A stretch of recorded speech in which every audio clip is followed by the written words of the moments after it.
Welcome to sleepy classes. तो आज next set of 5 questions for UPPCS prelims 2025 के discuss करेंगे। ठीक है, तो आपका पहला क्वेश्चन क्या कहता है, विच among the following words were inserted in the preamble of the Indian constitution by the 42nd constitutional amendment act of, यहाँ पर जिसको हम बोलते हैं हमारा मिनी कॉन्स्टिट्यूशन, है ना। मिनी कॉन्स्टिट्यूशन बोलते हैं कौन से वर्ड है, सोशलिस्ट, सेक्युलर, सॉवरन और रिपब्लिक। तो अब एक सिंपल सी बात है, हम इसके बारे में डायरेक्टली यहाँ पर पढ़ लेते हैं कि सॉवरन हमारा नेशन तब से था जब से हमें आज़ादी मिली, रिपब्लिक भी नेशन हमारा तब से था क्योंकि अब इलेक्शंस का टाइम है, ठीक है, तो वो भी तब से एग्जिस्ट करता था। अब सोशलिस्ट और सेक्युलर वर्ड ऐसे हैं जो बाद में ऐड किए गए by the 42nd constitutional amendment act of 1976, है ना। उसके पीछे का रीजन क्या है, मेरी बात समझो। सॉवरन का मतलब क्या होता है कि एक देश एक्सटर्नली और इंटरनली आज़ाद है ना। और रिपब्लिक का मतलब ये होता है कि जहाँ पे voice of the people, government of the people, for the people and by the people, हम वही चीज़ समझते हैं। तो इलेक्शंस तो हमारे टाइम पे तब से हो रहे हैं ना, जब से हमारा देश आज़ाद हुआ। 1950-51 के अंदर पहला इलेक्शन इंडिया के अंदर हो गया था, जनरल इलेक्शन की जब हम बात कर रहे हैं ना। तो ये चीज़ें तो पहले से एग्जिस्ट करती हैं ओरिजिनली। बट ये सेक्युलर और सोशलिस्ट वर्ड जो हैं, ये दोनों ओरिजिनली हमारे कॉन्स्टिट्यूशन का या प्रियम्बल का पार्ट नहीं थे। उसके पीछे का रीज़न यही है कि जो कॉन्स्टिट्यूशन मेकर्स है ना, उनको ये लगता था कि ऑलरेडी हमारी जो कंट्री है वो सोशलिस्ट और सेक्युलर है, क्योंकि हमने जो ओरिजिनल कॉन्स्टिट्यूशन बनाया उस पर कहीं पे हमने धर्म जाति के बेसिस पे बहुत सारी ऐसी जगहें हैं, इवन आर्टिकल 14 फंडामेंटल राइट्स की जो हम बात करते हैं, वहाँ पे हमने डायरेक्टली चीज़ों को मेंशन किया कि किसी भी तरह के कास्ट, क्रीड, रिलीजन, इसके बेसिस पे डिस्क्रिमिनेशन नहीं होगा और सबको इक्वल ट्रीट किया जाएगा। तो वो ऑलरेडी एक सेंस का पार्ट हमारे कॉन्स्टिट्यूशन के अंदर था, जो कि एक्सप्लिसिटली यहाँ पर मेंशन नहीं किया गया था in the preamble. And preamble क्या है, इंडेक्स ऑफ द कॉन्स्टिट्यूशन है ना, प्रीफेस ऑफ द कॉन्स्टिट्यूशन भी जिसको हम बोलते हैं। बट अब कॉन्स्टिट्यूशन मेकर्स जो हैं, उन्होंने ये चीज रियलाइज नहीं की कि लॉन्गर टर्म में ये प्रॉब्लम्स क्रिएट कर सकता है ना। तो अब प्रॉब्लम क्रिएट हुई, उसके बाद क्या होता है कि 42nd कॉन्स्टिट्यूशनल अमेंडमेंट हमारे पास आती है, तो उसके अंदर सोशलिस्ट और सेक्युलर वर्ड को डेलिबरेटली डाला जाता है दिखाने के लिए कि हाँ, हमारे कॉन्स्टिट्यूशन के असेंस में ये चीज को डायरेक्टली मेंशन किया गया है। एंड उसका मेंशन अब हम प्रियम्बल यानी कि प्रीफेस के अंदर भी करना चाहते हैं कि हमारा कॉन्स्टिट्यूशन सेक्युलर है एंड सोशलिस्ट भी है, सभी को इक्वल रख के चलता है एंड किसी भी तरह के रिलीजन के बेसिस पे भेदभाव यहाँ पर नहीं होंगे। तो हमारा करेक्ट आंसर क्या बनता है, ऑप्शन नंबर डी। ठीक है, तो आई होप आपको ये अब क्लैरिफिकेशन समझ में आई होगी। देन अब आपको मैच करना है list 1 and list 2, correct answer आपको चूज करना था। अब आपको city where the tomb is located और मुगल एम्परर्स के यहाँ पर नाम दिए गए हैं। इसमें से सबसे सिंपल आपके पास है शाहजहां वाला ऑप्शन, है ना। शाहजहां कहाँ पे है, अपनी मुमताज बेगम के साथ है आगरा में, Taj Mahal, UNESCO world heritage site. तो डी के साथ हमारे पास ऑप्शन नंबर 1 ही आना चाहिए था, जो कि हमारे पास 2 ऑप्शंस के अंदर एग्जिस्ट करता है। तो ऑप्शन बी और डी आप यहाँ पे डायरेक्टली निकाल सकते हो। अब थोड़ा सा ये तो बिल्कुल बेसिक है, बिल्कुल बेसिक जब हम पढ़ते हैं, छोटे बच्चे को भी पता होगा 6-7 स्टैंडर्ड के। अब थोड़ा सा और डीप डिगिन करते हैं। हमारे मुगल एम्परर या मुगल समाज जो है, जो अब मुगल एडमिनिस्ट्रेशन है, वो शुरू होता है बाबर से। बाबर का बेटा हुमायूं, हुमायूं का अकबर, अकबर का जहांगीर, जहांगीर का शाहजहां, है ना। अकबर का यहाँ पर मेंशन नहीं किया गया। चलो बाबर की बात करते हैं। बाबर की स्टोरी के अंदर हम देखते हैं कि एक बिग सैड स्टोरी नजर आती है कि जहां पर उनको लड़ाइयां ही मेजरली लड़नी पड़ी एंड वो एग्जाइल में रहे। तो इंडिया की टेरिटरी में तो either most of his life उन्होंने यहां पर जी ही नहीं, वो रहे इंडिया से बाहर।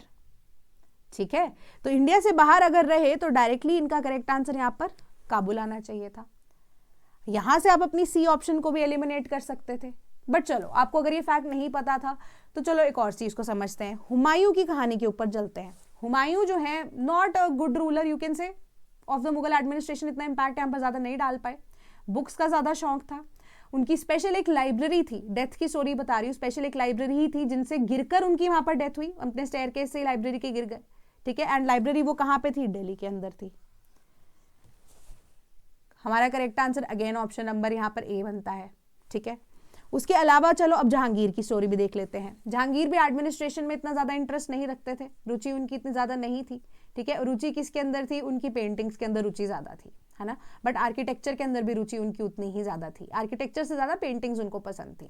अब आर्किटेक्चर उनको पसंद नहीं भी था क्योंकि मुगल आर्किटेक्चर के लिए अब एक स्पेसिफिक चीज होती है, डोम्स, जिसको हम गुंबद बोलते हैं। एक स्पेसिफिक या स्ट्राइकिंग फीचर जिसको हम बोलते हैं, डोम्स की एग्जिस्टेंस होती है, जो बिल्कुल भी जहांगीर को पसंद में नहीं थी। ठीक है, तो अब डोम्स की प्रेजेंस अगर नहीं थी, मतलब उनकी जो अब जहाँ पे उनको ले किया गया है, बरी किया गया है, तो अब ऑब्वियस सी बात है वो लाहौर के अंदर ही है। ठीक है, एंड स्पेशलिटी उनकी जो टूम है उसकी यही है कि उसके ऊपर डोम का स्ट्रक्चर एग्जिस्ट नहीं करता, जो कि इसको अपने आप में एक यूनिक स्ट्रक्चर की तरह बनाता है। ठीक है, कि कंटेम्प्रेरी हिस्टोरियंस बोलते हैं his tomb lacks a dome because he dislike domes on his own burial. ये आपकी सिंपल सी कहानी है। Which of the following Ramsar wetland site is or are not situated in Uttar Pradesh? Cerci, noir झील, समासपुर, bird sanctuary Rudra सागर lake और Sultanpur national park. Simple सी ये बात है कि आपको ये देखना है कि रामसर वेटलैंड जो है वो उत्तर प्रदेश के अंदर कौन सा नहीं है। रुद्र सागर लेक, सुल्तानपुर नेशनल पार्क दोनों के दोनों न्यूज के अंदर थे, ठीक है। रुद्र सागर लेक जो है वो त्रिपुरा के अंदर है, मेघालय में, मेघालय के पास मेलाघर इसका नाम वैसे बोलते हैं, त्रिपुरा के अंदर आप इसको मान सकते हो। सुल्तानपुर नेशनल पार्क जो है वो उत्तर प्रदेश में नहीं है, ठीक है, हरियाणा के अंदर है क्योंकि वो गुरुग्राम के अंदर सिचुएटेड है। दोनों के दोनों अब न्यूज के अंदर थे। सरसाई एंड इवन समसपुर की जब हम बात करते हैं, समसपुर, सरसाई, संदाई, है ना, ये 3 ऐसे हैं स्पेसिफिकली जिनको हम यहाँ पर कंफ्यूज नहीं करना चाहते। प्लस मैंने एक यूट्यूब पे यहाँ पर शॉर्ट भी बनाया था जिसके अंदर हमने स्पेसिफिकली डिस्कस किए थे रामसर वेटलैंड्स जो कि उत्तर प्रदेश के अंदर है। तो आपको वो अगर याद नहीं हो रहे हैं तो स्पेसिफिकली अब मैं आई कार्ड आपको ऊपर मैसेज दिखेगा तो उसके ऊपर आप प्रेस करके उस शॉर्ट को भी व्यू कर सकते हो, ठीक है। तो उस तरीके से आप उसको याद भी कर सकते हो। बहुत फनी सी लाइन थी, प्लीज इसको एक बार रिपीट कर लेना अगर समझ में नहीं आ रहा। तो correct answer is option number B. Then Global Wage Report 2024-2025 was released by which of the following organization? अब यहाँ पे देखो कितना मेजर यहाँ पे कह सकते हो कि ब्लंडर किया गया है, जानबूझ के किया गया है आपकी नॉलेज को चेक करने के लिए। वेज की बात की जा रही है, चलो बेसिक से शुरू करते हैं। वेज की बात की जा रही है। वेज किसको मिलती है? लेबर को मिलती है। हमें तो सैलरी मिलती है ना, आपको मेरे को, अगर कोई भी आप किसी इंस्टीट्यूशन में फॉर्मली काम कर रहे हो तो भी हमें क्या मिलती है? हमें सैलरी मिलती है। वेज जो है सबसे पहली बात लेबर से रिलेटेड होती है। चलो इंटरनेशनल लेबर ऑर्गेनाइजेशन, लेबर यहाँ पर मैच हो गया, तो 1 तो होना ही चाहिए, है ना। तो 1 वाले ऑप्शन हमारे पास यहाँ पर या तो ऑप्शन नंबर ए एग्जिस्ट करता था या ऑप्शन नंबर डी एग्जिस्ट करता था। मतलब 3 को तो आप यहाँ पे कांटा ही लगा दीजिए, है ना, क्रॉस कर दीजिए। दूसरी ऑप्शन है आपके पास वर्ल्ड बैंक। तीसरी ऑप्शन है आपके पास international bank for reconstruction and development. अब आपको पता है कि वर्ल्ड बैंक की हिस्ट्री में वर्ल्ड बैंक का नाम उसका बहुत लेटर फेज में पड़ा था, उससे पहले उसका नाम IBRD ही था। International bank for reconstruction and development and world bank ये दोनों की दोनों सेम इंस्टीट्यूशंस हैं। तो आते तो या तो दोनों आते या तो कोई भी ना आता। तो अपने आप में आपको ये चीज़ के बारे में पता होना चाहिए था कि वेजेस से रिलेटेड कोई भी इंफॉर्मेशन होती है या कोई भी ऐसा लॉ रूल पास किया जाता है वो इंटरनेशनल लेबर ऑर्गेनाइजेशन के द्वारा ही की जाता है। एंड एक इंपॉर्टेंट इन्फॉर्मेशन में यहाँ पे जो शायद आपके एक्सप्लेनेशन में गिवन भी नहीं होगी, मैं बताना चाहती हूँ कि it is the only organisation, international labour organisation is the only organisation जो फर्स्ट वर्ल्ड वॉर से, दैट इज 1919 ऑनवर्ड्स फंक्शनल है। क्योंकि यूनाइटेड नेशंस में सबसे पहले लीग ऑफ नेशंस बना था, लीग ऑफ नेशंस फेल होता है तो यूनाइटेड नेशंस बना, तो यूनाइटेड नेशंस भी फेल होता हुआ नजर आ रहा है। ट्रम्प का जो पीस बोर्ड है वो अब एग्जिस्टेंस में आता हुआ नजर आएगा। बट चलो बैक टू द क्वेश्चन, 1919 के अंदर से ILO जो है अभी एग्जिस्टेंस में है। अब इसको हम ऐसा ऑर्गेनाइजेशन बोलते हैं जो कि ट्रिपटाइट या ट्राइपार्टे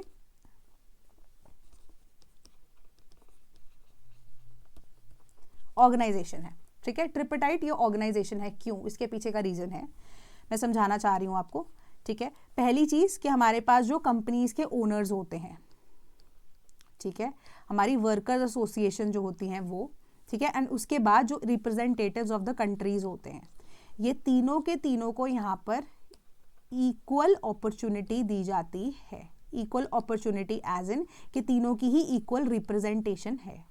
तो कोई भी अगर मुद्दा लेबर फोर्स या वर्क फोर्स से रिलेटेड अगर आता भी है ना, वो यहाँ पर इजीली अब तीनों को इक्वल फुटिंग के थ्रू वो प्लेस किया जाता है, उसको उसी बेसिस पे असेस किया जाता है। एंड ILO इसी तरीके से काम करता है, which makes it unique in its functioning itself.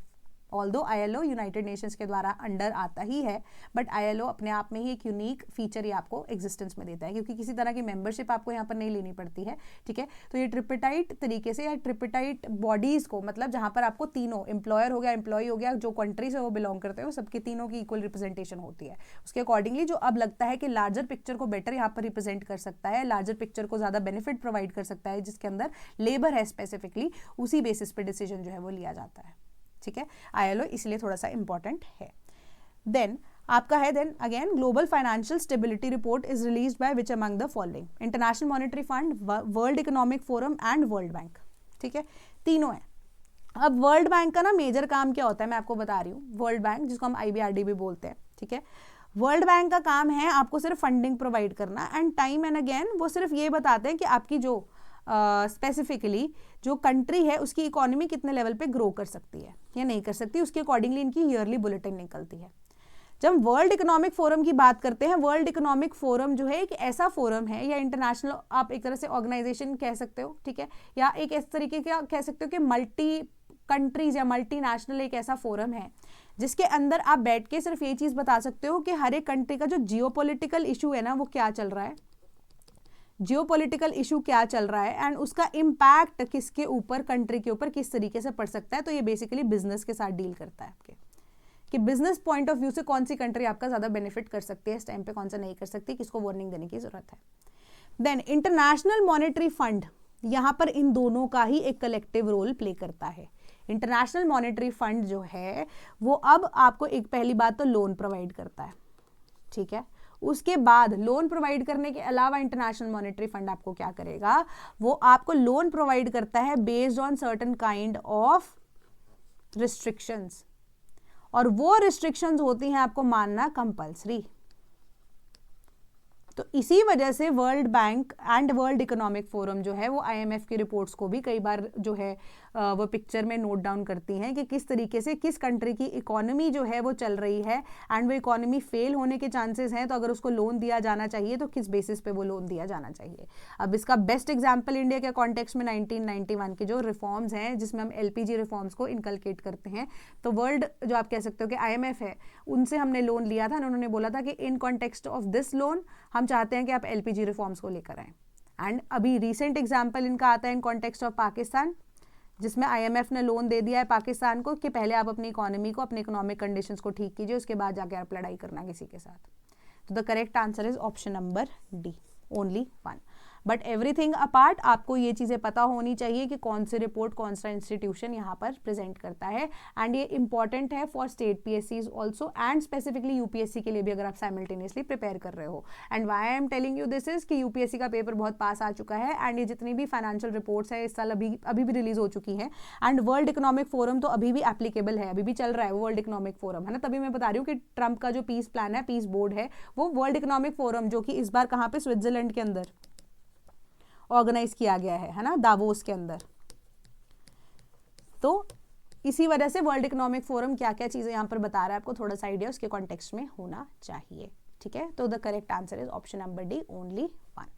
तो यूपीपीसीएस का foundation batch for 2026 is available with us, जहां पर आपका प्रीलिम्स एंड मेंस दोनों कवर किए जाएंगे, यूपीजीके को भी कवर किया जाएगा, नेशनल इंटरनेशनल इंपॉर्टेंस के जितने भी इवेंट्स इसको कवर किए जाएंगे, प्रीलिम्स के, मेंस के मॉक टेस्ट आपके यहाँ पर कवर हो रहे हैं, जीएस आपका कंप्लीटली कवर किया जा रहा है, पीवाईक्यूज की आपकी पीडीएफ्स आपको दी जाएंगी, एंड मेन्स के भी आपको subject wise and as per your paper patterns mock test भी प्रेजेंट किए जाएंगे along with the model answers, ठीक है। करंट अफेयर्स का एक्सेस आपको नेशनल इंटरनेशनल इंपॉर्टेंस का अलॉन्ग विद यूपीपीसीएस के या यूपी से रिलेटेड जितने भी करंट अफेयर्स हैं, जिसमें इंक्लूड्स कर रहे हैं आपके जितने भी नए तरह की ट्रेन्स यहाँ पर, नए पार्क्स जो लॉन्च हो रहे हैं, जो गवर्नमेंट की स्कीम यहाँ पर लॉन्च हो रही है, वो सबकी इन्फॉर्मेशन आपको डिटेल में यहाँ पर दी जाएगी। Only at a price of ₹19,999।